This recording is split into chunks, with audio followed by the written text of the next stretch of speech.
Luke 9, following Jesus and feeding thousands. Jesus called his 12 disciples together and gave them special power to heal the sick and preach about God's kingdom. He sent them out to different villages, telling them to trust God for food and a place to stay. When they came back, they had so many amazing stories to tell. Huge crowds followed Jesus to a lonely place, and when it started getting late, the disciples got worried because everyone was hungry. But Jesus took just 5 loaves of bread and a fish, blessed them, and miraculously broke them into enough food to feed over 5,000 people with 12 baskets of leftovers. Later, Jesus asked his disciples who they thought he was. Peter answered bravely, "You are the Christ sent from God." Right after this, Jesus took Peter, James, and John up on a mountain to pray. Suddenly, Jesus' face changed and his clothes became dazzling white.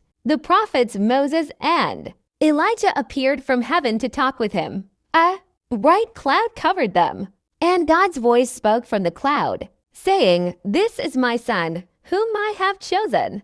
Listen to him." Luke 10, the big mission and the Good Samaritan. Jesus chose 72 more followers and sent them out in pairs ahead of him. He told them that the harvest is plentiful, but the workers are few, meaning there were many people ready to hear about God, but not enough people telling them. When the followers returned, they were cheering because even evil spirits obeyed them in Jesus' name.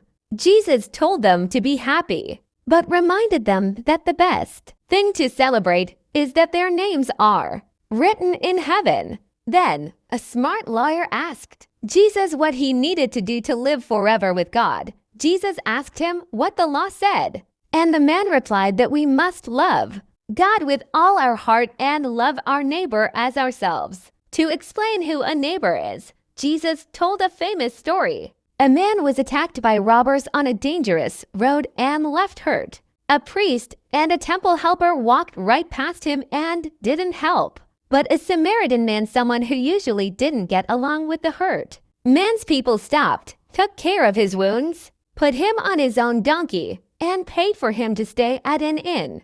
Jesus said we should be like the helpful Samaritan. Finally, Jesus visited the home of 2 sisters named Martha and Mary. Martha was running around, getting stressed out cooking and cleaning. Mary just sat quietly at Jesus' feet, listening to him teach. When Martha complained, Jesus gently told her that Mary had chosen the best thing, simply spending time with him. Lesson: being a follower of Jesus means showing love in action to anyone who needs help, no matter who they are. It also means slowing down our busy lives to sit at Jesus' feet and listen to his words. Your turn. Read Isaiah 11:12 and 1:3.